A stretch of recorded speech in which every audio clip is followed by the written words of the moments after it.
It began, as most interstellar diplomatic incidents do, with coffee, boredom, and a computer making a noise it wasn't supposed to. Lieutenant Rika Cross had spent the last 6 years working the graveyard shift at Earth's Deep Orbit Listening Array, affectionately known as DOLA. The name was misleading. There was no array, just a half-frozen bunker on the dark side of the moon staffed by junior officers, conspiracy theorists, and sentient vending machines that required negotiation to dispense hot chocolate. Rika wasn't supposed to be the one who picked up humanity's first deep space alien transmission. She wasn't even supposed to be awake. But the coffee machine had belched steam, then power-slammed a cup of something that might once have been liquid caffeine into her hand hard enough to chip a tooth. Wide-eyed and wired, Rika Cross was very, very awake. So when the signal pinged, a soft, triple-frequency harmonized chirp that translated roughly to hello, "We're stranded, and we have no idea how radios work in your direction," she didn't ignore it. She stared at the waveform. She blinked. She played it back. "The hell is this?" she muttered. The computer didn't answer. It was busy panicking, highlighting the signal in angry red and cross-referencing it with military protocol for alien transmission of uncertain intent. The result: code vermilion grit. Translation: contact Admiral. Deploy fleet. Assume lies.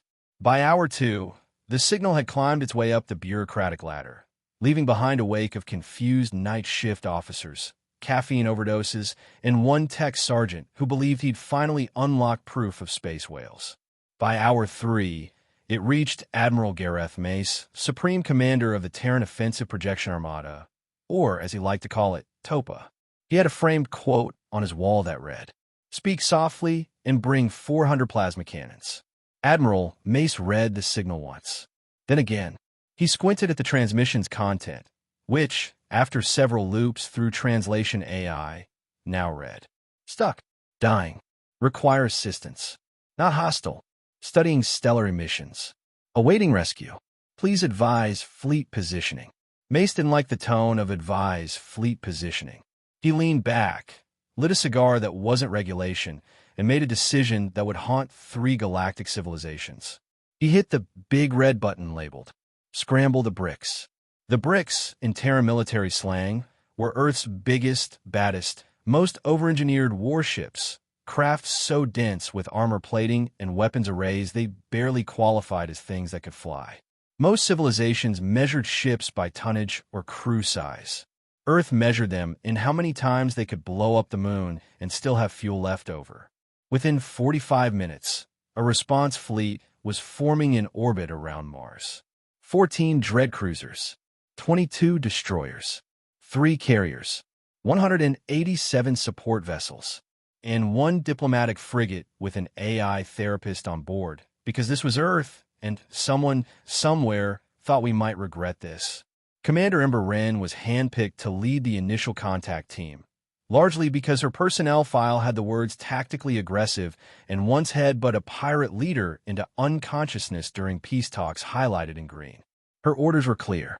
Proceed with extreme caution. Assume deception. If hostile, suppress. If peaceful, verify. Then suppress anyway, just in case.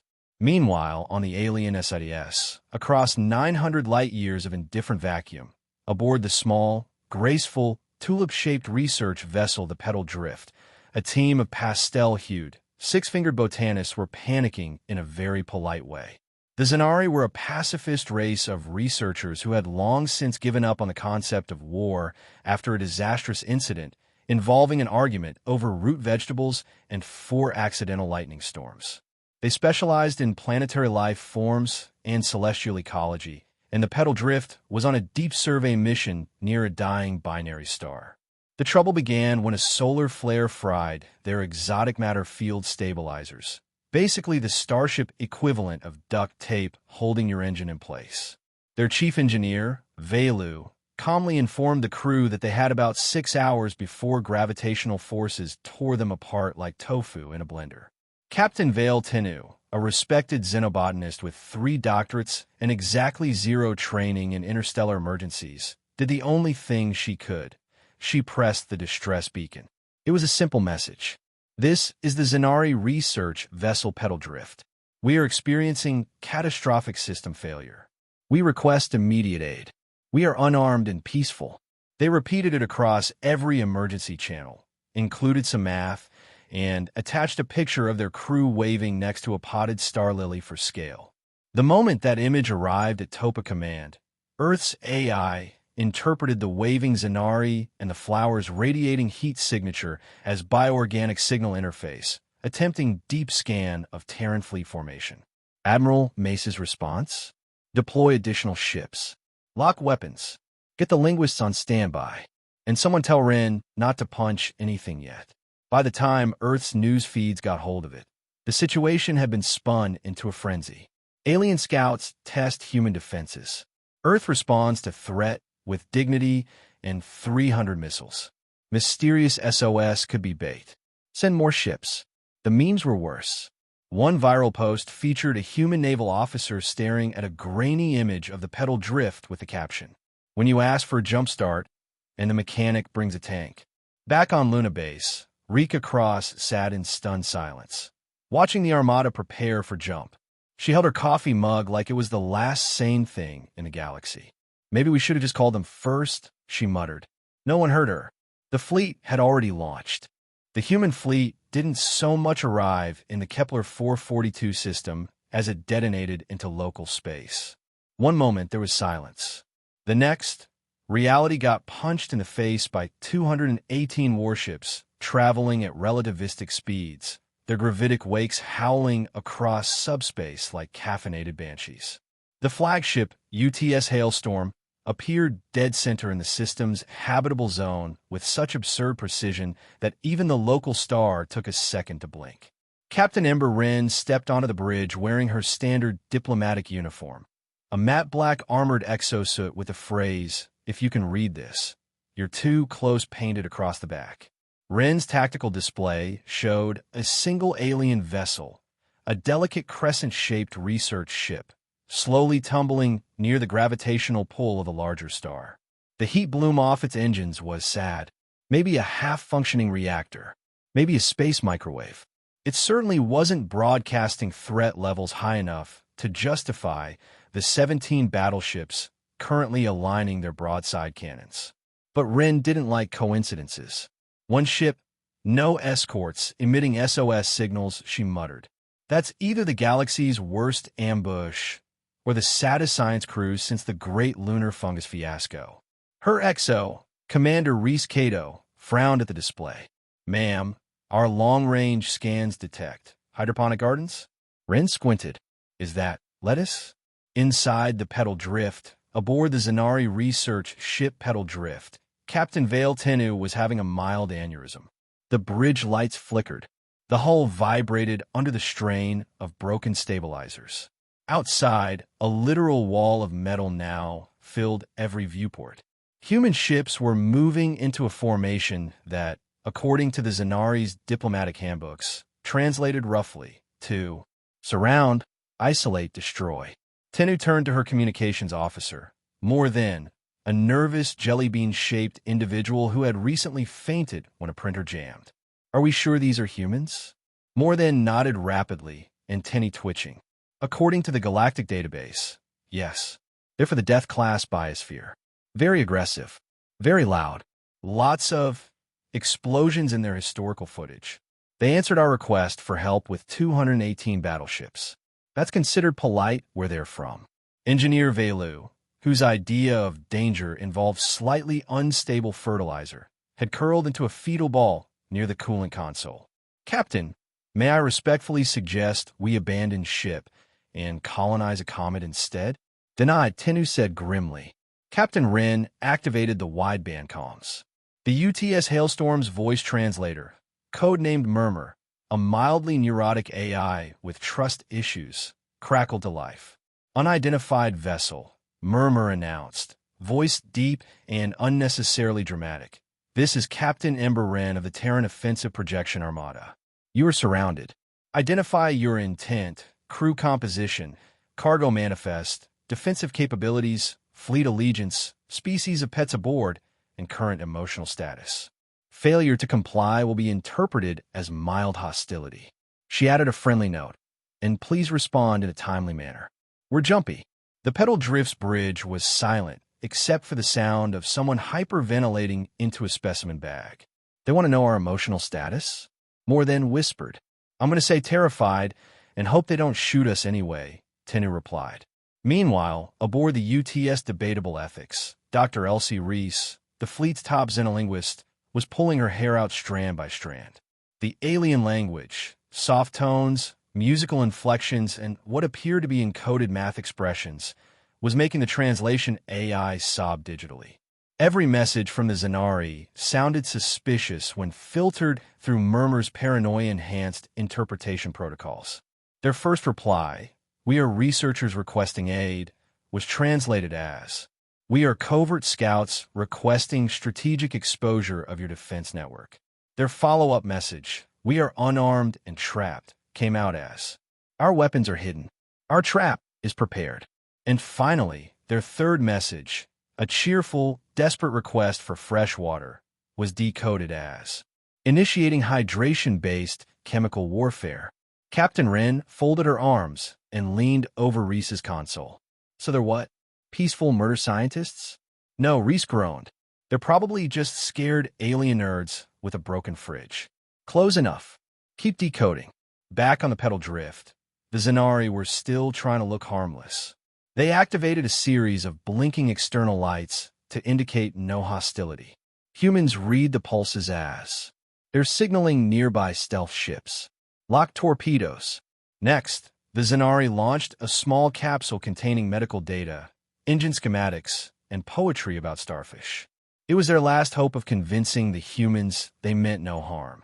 3 Terran warships targeted it simultaneously and shredded it mid-flight with kinetic flak bursts. Captain Vale, Tenu, covered her eyes. That was our peace capsule." Velu groaned.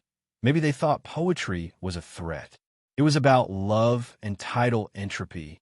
Admiral Mace, receiving live updates from the fleet, decided the time for conversation was over. It was time to show the aliens Earth's most terrifying export. Highly trained Marines who thought power armor was casual wear. The order went out. Prepare boarding parties. Minimum violence. Maximum intimidation. From Hailstorm, 4 boarding pods launched like angry steel pine cones toward the pedal drift. Each contained 6 Marines, reinforced hull breach cutters, EMP grenades, non-lethal kinetic projectiles, and 1 linguist who got stuck in the wrong line during deployment. Captain Wren watched them go, sipping synth coffee. "First contact," she muttered. "Always a blast." The crew of the pedal drift gathered in the docking bay. They floated in zero gravity, holding hands, surrounded by bundles of seed samples and 1 rather nervous therapy cat named Middlesworth. Captain Tenu addressed her crew with all the gravitas of a botanist delivering a eulogy for a ficus. "We will not resist," she said solemnly. "We will not panic, and we will definitely not offer them snacks. Food allergies start wars." The hull behind her vibrated. "They're cutting through," Velu whispered. "Oh stars. Oh algae. I'm not ready for this." The first human marine through the breach was a 2-meter-tall wall of angry alloy, with Born TO overreact painted on one gauntlet and hugs optional on the other. His HUD scanned the floating Zynari. No weapons, no armor, just wide, glowy eyes and weak bone structure. One of them sneezed nervously and apologized. The Marine blinked. "Command, we've breached," he said. It's just civilians. Real squishy ones." Captain Wren's voice came through the comms. "Repeat, no hostiles?" "They have a cat, ma'am." Wren cursed under her breath. "Hold position. Don't pet the cat. I'll be there in 5. "So," muttered Sergeant Maceo Vargas, floating upside down in the pedal drift 0G corridor. "This is what peaceful scientists look like." Around him, the rest of boarding pod Alpha clung to bulkheads, thruster-stabilized and armored like walking bunkers. They had breached the alien ship's hull in under 90 seconds, a fleet record. The hole still steamed behind them, the auto-sealant bubbling in protest. What greeted them inside wasn't the nest of chittering alien commandos they trained for, but 12 pastel-colored, semi-floaty beanbags and lab coats, clutching data pads and looking like they'd just been asked to dissect a family member. One of the Zynari attempted a greeting. She raised a tiny webbed hand and chirped something that sounded like a glass harp being dragged through a wind tunnel. Maceo's armor interpreted the sound as, "Do not vaporize our reproductive sacs." He frowned. "Jesus Christ. They think we're gonna what?" Meanwhile, on the hailstorm, Captain Ember Wren stood on the bridge with her arms crossed, and her jaw so tight it could shatter titanium. "Tell me again," she said to Dr. Reese, "what exactly is going wrong with the translator?" The linguist gestured wildly at the alien script flickering on her screen.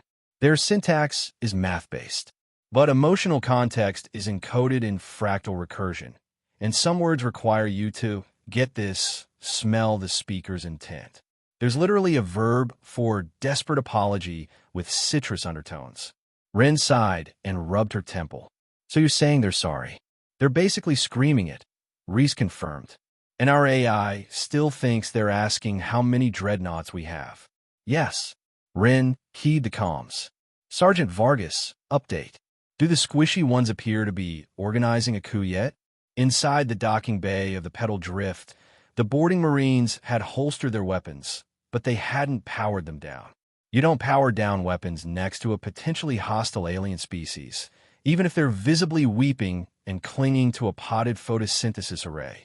One of the Marines, Corporal Lin Tao, floated toward a Zynari holding a placard that read, in shaky, alien handwriting, "No boom. We fix plants." "Sergeant," Lin muttered through the squad channel, "they gave us a sign. I think it's protest-grade cardboard." Maceo blinked inside his helmet. "Copy that." "There, communicating." Then the tall one floated forward. Zynari Captain Vale Tenu took a breath through all three of her gills and spoke directly to the humans. Her translator, cobbled together from emergency circuitry and 3 backup calculators, squeaked out, "I surrender politely and also with science." Sergeant Vargas paused. "Noted," he said. The Petal Drift's air recycling system coughed back to life, just as Captain Wren stepped through the breach, flanked by 2 armored Marines and Dr. Reese. Wren took one look at the scene. 12 visibly trembling aliens, a cat, and a peace sign written in fruit-smelling ink. She lowered her helmet and blinked. "Well, that's not a war crime in progress. That's a bake sale that got hit by a meteor." Dr. Reese tapped a button on her portable translator, switched to extreme caution mode, and spoke slowly. "This is the Terran Expeditionary Response Team. We are here to help. Please do not spontaneously disintegrate." The Zynari all bowed. Middlesworth, the cat, meowed. Captain Wren stared at it. "What the hell is that?"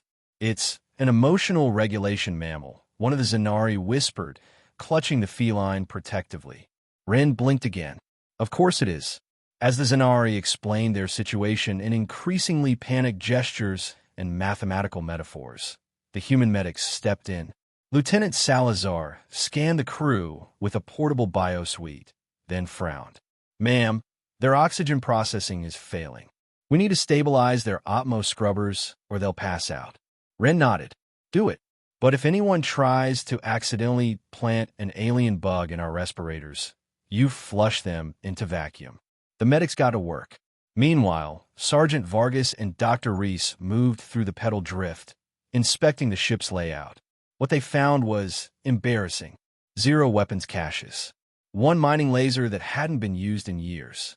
A botany lab so elaborate it had a humidity-controlled bonsai terrarium. Crew quarters with plush carpets and emotional lighting. In the mess hall, a wall painted with star charts and quotes about universal empathy. "This," Vargas declared, "is the least threatening thing I've seen since my niece's glitter ballet recital." Which ended in a concussion, if I recall, Reese added. "Still less threatening." Back on the bridge of the hailstorm, Admiral Mace had joined via hololink. His holographic projection scowled as Captain Wren gave her report. "No weapons. No troops. No stealth modules. It's just them, a cat, and a lot of air purifiers." Mace didn't blink. "What about encrypted transmissions? Hidden signal pings?" "They have an antenna made from spare toaster filament. Sabotage capability? Only if we slip on their emotional support ferns." The Admiral sat in silence. Then he growled, They're very good at deception. Rin gave him a flat look.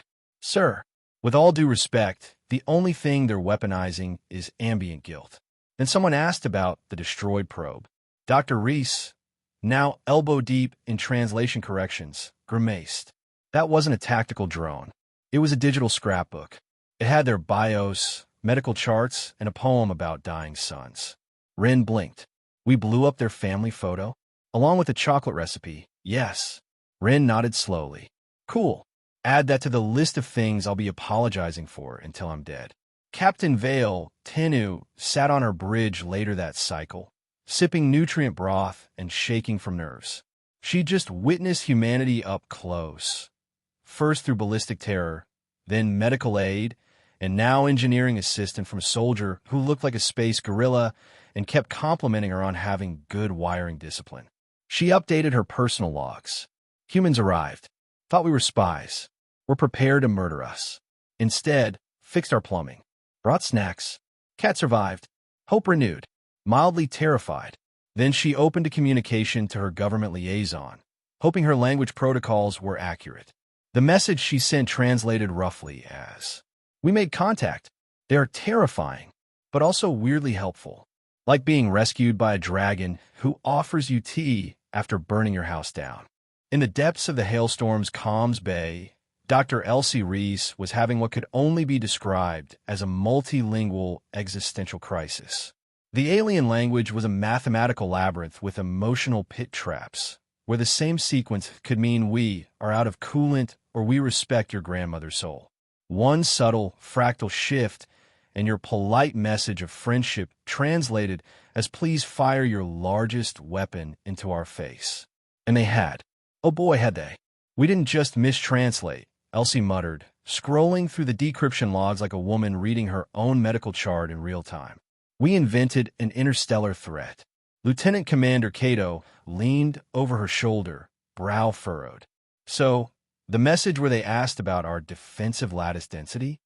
They were asking, she sighed, if our fleet generated enough gravitational shielding to protect pollinators on long-range ships. They wanted to see if they could safely carry bees.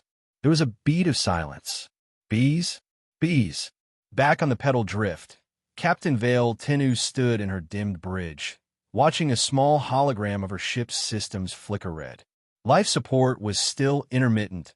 Artificial gravity now swung between moon bounce and Titan smash, and at least 3 power couplings were vibrating like caffeinated jellyfish. Despite this, the humans were helping. The monster soldiers had unclamped their weapons, started patching systems, and one particularly cheerful corporal had gifted their medic a jar of peanut butter. No one was sure why, but it seemed heartfelt. Then came a problem. Engineer Velu, whose idea of offensive action involved sighing slightly louder than usual, stared at the growing coolant leak from the fusion relay. "Captain," he said, voice tight, "if we don't reroute energy flow, we'll lose structural integrity. I might be able to stabilize the pressure matrix with the mining laser." Tenno blinked. "The what now?" "The mining laser. I rerouted auxiliary power.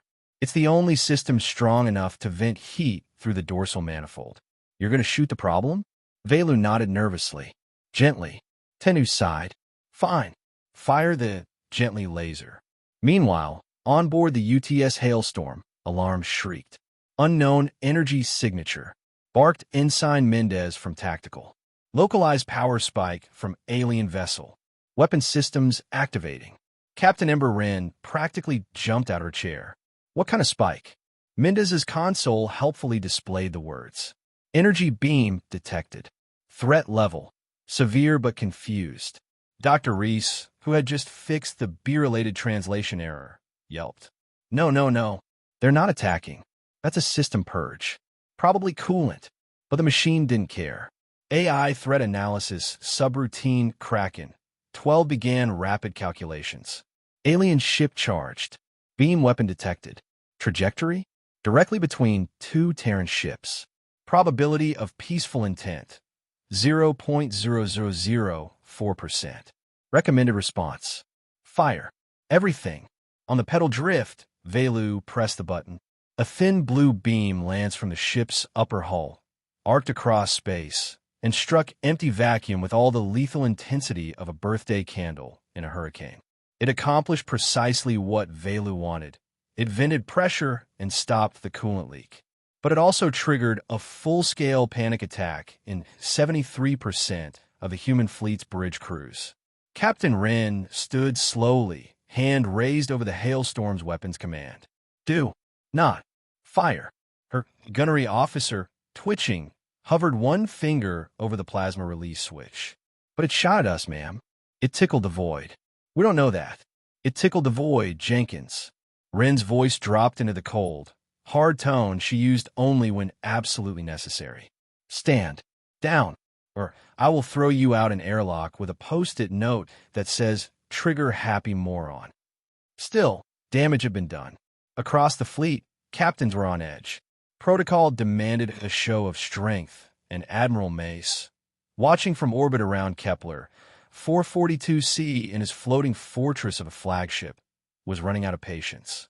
These creatures have now discharged an unknown energy weapon, he growled. It's time we showed them how our systems purge. Captain Wren's protest came half a second too late. Tactical Command authorized a calibrated electromagnetic pulse strike. 4 ships aligned, charged, and unleashed a synchronized blast of pulse energy so precisely modulated that it could disable every toaster in a 10-light-year radius. Which it did, including the one on the hailstorm. Commander Cato's bagel would never recover. The pedal drift went dark. Lights out. Artificial gravity gone. Systems dead. Life support emergency mode. The crew screamed politely.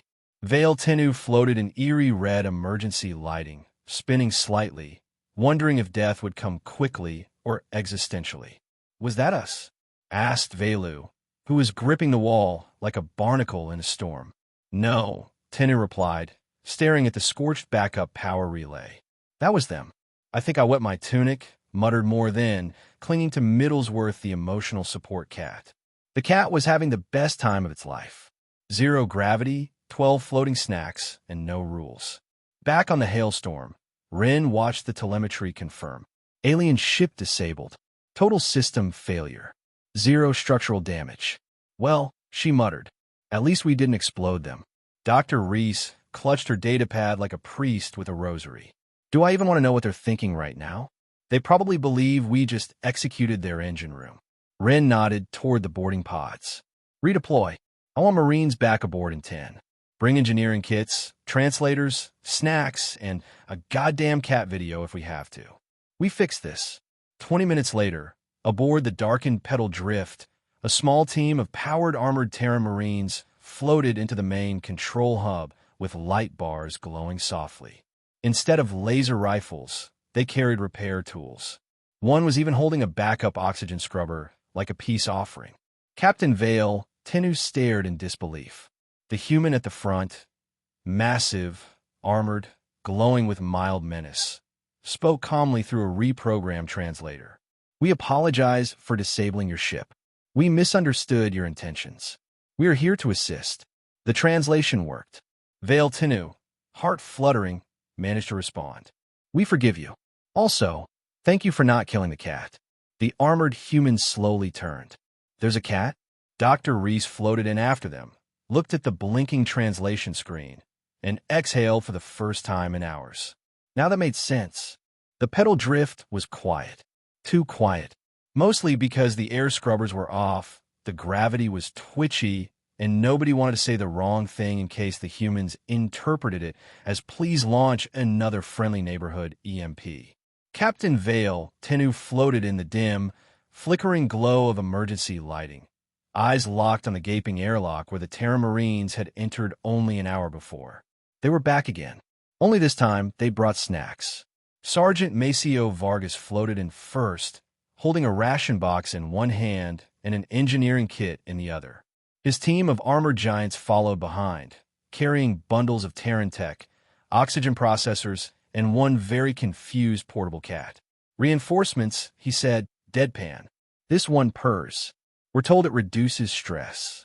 The Zynari stared in reverent horror at the boxy gray fur ball that was already trying to open a can of tuna with its face. Please don't take this the wrong way, Vale whispered to her science officer. But I think the humans are now attempting. Kindness? Is that what this is? More than muttered, clutching his still vibrating translator. It smells like peanut paste and industrial solvent. The Hailstorm's captain, Emperor Wren, entered next. No helmet, no armor, just a regular dark uniform with the faint scorch mark from that timer coffee machine had exploded mid-battle drill. "I'd like to formally apologize," she said to Tennu, her voice neutral, almost soft, "for the whole, surrounding you with 200 warships, EMPing your engines, and nearly mistaking your space botany lab for a weapons cache." Vale blinked. "And the missile warning system you triggered with our hydration beacon?" "Right. That too." There was a long, tense silence. Then Vale bowed her head slightly. "We accept your apology." Captain Wren exhaled. Somewhere deep inside, a part of her unclenched. With permission granted, the humans got to work. And by work, they meant let's rebuild an entire starship using spare parts, quantum welding, and sheer stubbornness. The pedal drift's life support was patched using a hybrid filtration unit originally meant for Terran deep-sea oil rigs. Their reactor's cooling systems were stabilized with a compressed nitrogen injector and a vintage 3D printed radiator shaped like a dinosaur, Private Lin Tao's personal backup. Don't ask. And the Zynari food synthesizer, fried by the EMP, was jury-rigged with a military-grade toaster and a fusion coil. The resulting snack, aggressively edible.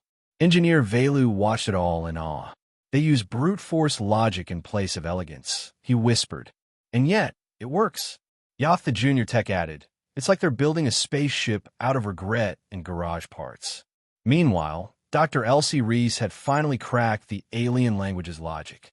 By filtering the math through emotional context algorithms and running it backward through a mood-based neural net, she'd managed to establish a stable communication relay. Within the hour, the pedal drift systems were synced with the Hailstorm, and a tight beam link was live with the Zynari Federation High Council. It was not the easiest call. Admiral Syrian Tess, a dignified, jellyfish-like figure on a hover disk, stared at the screen where Reese and Captain Wren appeared side by side. "You surrounded our citizens with a dreadnought armada." "Yes. You destroyed their transmission probe." "That was a whoops." "You disabled their ship." "We fixed it." "You brought them?" "Snack tubes?" "High in protein." A long pause. "Acceptable." News of Earth's first contact exploded across the galaxy faster than a warp drive in reverse. The headlines varied by species. Zynari Federation. Botanists survive Death World diplomacy. Barely. Terran United News. First contact success. No one died. On purpose. Norgax Cluster Tribune. Humans made contact with flower aliens. Immediately fired EMP. Trillnet Gossip Pulse. Did that human captain apologize? Sources say she might have feelings. Galactic sentiment remained mixed. Half the galactic community voted to monitor Earth closely. The other half wanted to invite them to the Galactic Council, citing the impressive power-to-apology ratio. One civilization sent Earth a note saying, "You scare us, but in a fascinating way." Before parting ways, Captain Wren invited Vale Tennu aboard the Hailstorm for a shared briefing. They sat in the officers' mess over synthetic tea, looking at the stars. "You do realize," Wren said, stirring her drink with a multi-tool, "that from our perspective, this whole thing looked like a trap. And from ours," Tennu replied gently, "you looked like monsters preparing to harvest our lungs." Wren nodded. "So, we're both a little nuts." Tennu smiled.